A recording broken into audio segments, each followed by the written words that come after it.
church of what's happening now, located in Plainfield, New Jersey. And now, the town talker, Reverend Zachariah Jackson. Well, it's good coming to you, you know. We're going to have a very, very, very, I got to talk over the music, that's all right, it's a beautiful music anyway. Well, again, it's good coming to you. I'm the Reverend Zachariah A. Jackson from the Church of What's Happening Now, Town Talker Talk Show. You know, it's exciting, isn't it? Mm-hmm. We're all excited. Next week is the day. Yep. I tell you, next Tuesday is the election day. I want you folks to get out and vote and exercise your right. The other night at Plainfield Library, we had such a beautiful forum with Annie Mcwilliams, and Harold Gibson, and I tell you, they both debated so well. I mean, it really showed character, you know. It was a beautiful, beautiful event. And you know, that's what the Church of What's Happening Now. We like that kind of thing, you know. I only slept 1 hour, you know, and it was just so good, and I was planning to have them both come on, and I believe that Annie Mcwilliams will be calling in at 4:15.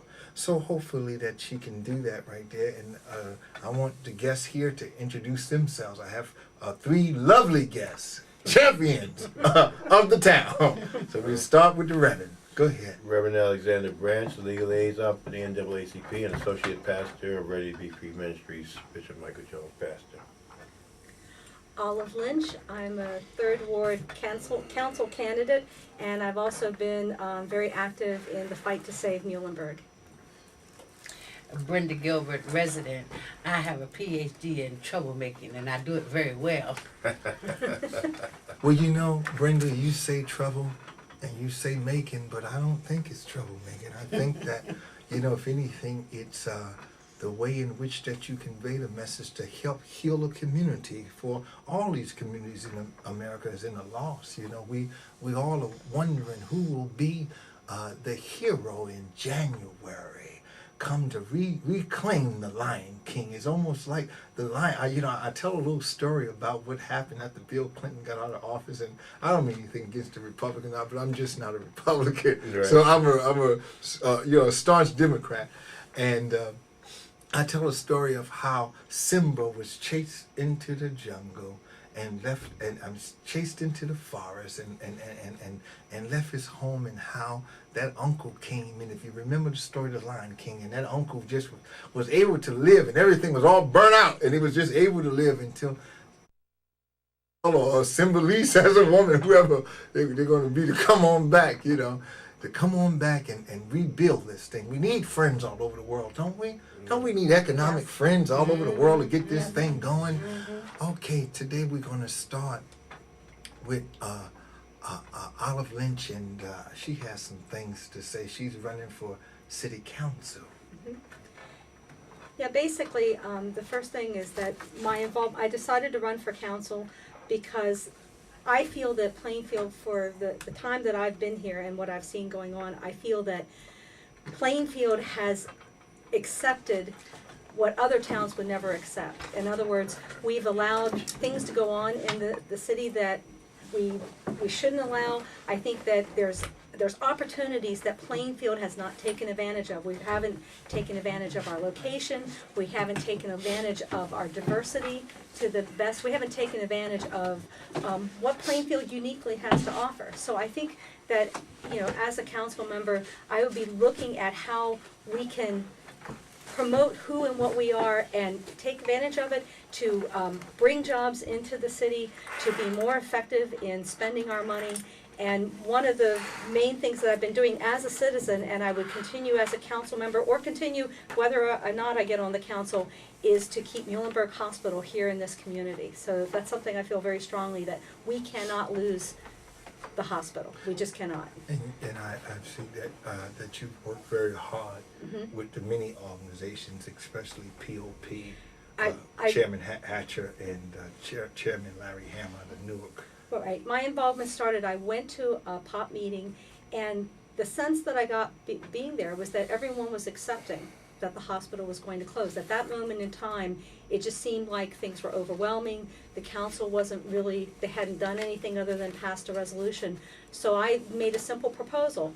Solaris had stated that there were no buyers. So I said, why don't we, the citizens, rise up and raise the money and buy the hospital ourselves? So it was a message about empowerment. Well, one thing has led to another. Well, the next step is that we started looking at the financials that were available on Solaris, on JFK, on Muhlenberg. And what we found was a big discrepancy. In 2005, the hospital made $2.3 million. In 2006, it lost $2.9 million, which is effectively a wash. So then I questioned, well, how are they losing $17 million in 2007? They haven't filed their tax returns yet, so Sure. that information isn't available. But that's a valid question. Then when we looked at the financials, we found that the Solaris executives had given themselves a 49% raise in 2004. Management always do. Yeah, right? and the employees got a 2% raise. Then in 2005, they gave themselves a 29% raise. Well, I question, if an entity's in trouble, like John McGee stated to the council that, Muhlenberg's always been limping along in trouble, then how do you justify those kind of salary increases? Again, it's not consistent with an entity that's showing due diligence and fiduciary responsibility Sure. to a nonprofit. So we continued other research. I wrote a letter to the Attorney General calling for an investigation, calling for them to stop removing equipment from the hospital. So I think it was about 2.5 weeks ago, the investigator contacted me from Newark, and we sent them all the evidence that we had. We sent them names of people who had testified to us about what was going on in the hospital. So they are currently looking at that information, and they told me if there are enough red flags, they will launch their own investigation.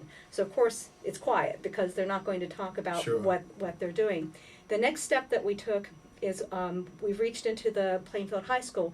Currently the Young Men's Leadership Group is they've been coming to the POP meetings, and very impressive young men. They are reaching out to all the students to have them come out June 5th to show Wonderful. their support of, that we don't want to lose And this what hospital. time is that, June 5th? That's 6 o'clock. It's going to be 6 to 8 o'clock at Plainfield High School, 950 Park Avenue. Okay, Um, and there's going to be like a pet rally before that. There's right? going to be at 4:30. There's going to be a protest, which the students are going to be participating in that Sure. as well.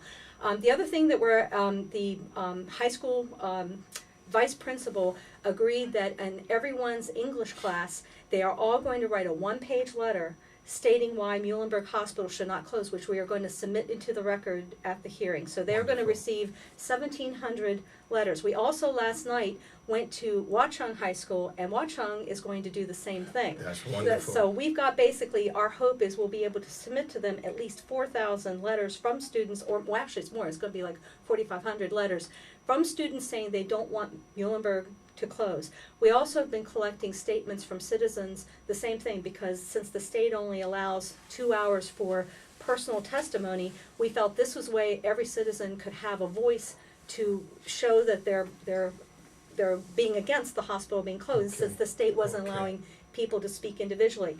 The final thing that we're working on now, I've been having a series of meetings with Ken Bateman of Somerset Hospital, as well as 2 major investors. One is Pine Creek Capital. Larry Bash, who is a citizen here in town, is of that investment firm. And then we just today had a meeting with David Schwartz, who is, again, a very serious hospital redeveloper. And we believe that we have a model that will work for the redevelopment of the hospital. Okay, So the thing is that June 4th, I've called a meeting. Right now, I have confirmations of 5 towns attending, but I believe every single town, the 13 towns are going to be attending. We'll have Ken Bateman there. We're going to have the investors. Okay. And Mr. Green has been working Okay, with us. we're going to get back Yeah. to that because Yeah. you also are running for office. Yes, yes. And we have Adrian Mapp. He came in. He's running for Okay. councilman also. Yeah. You want to introduce yourself to the community? Hello and good afternoon. I am Adrian Mapp and I am running for the 3rd Ward City Council seat. I am in column E and I'm running with Annie Mcwilliams, who is running for the citywide at-large seat. And together we are in column E, 6E, and 7E. And we are Democrats running to change the conditions as they exist here in the city of Plainfield. We, like all of the citizens in Plainfield, have had enough of the status quo, and we want to change that. We want to move Plainfield in a new direction. And as we walk across the city, we are receiving so many complaints, and the level of frustration and dissatisfaction with the present council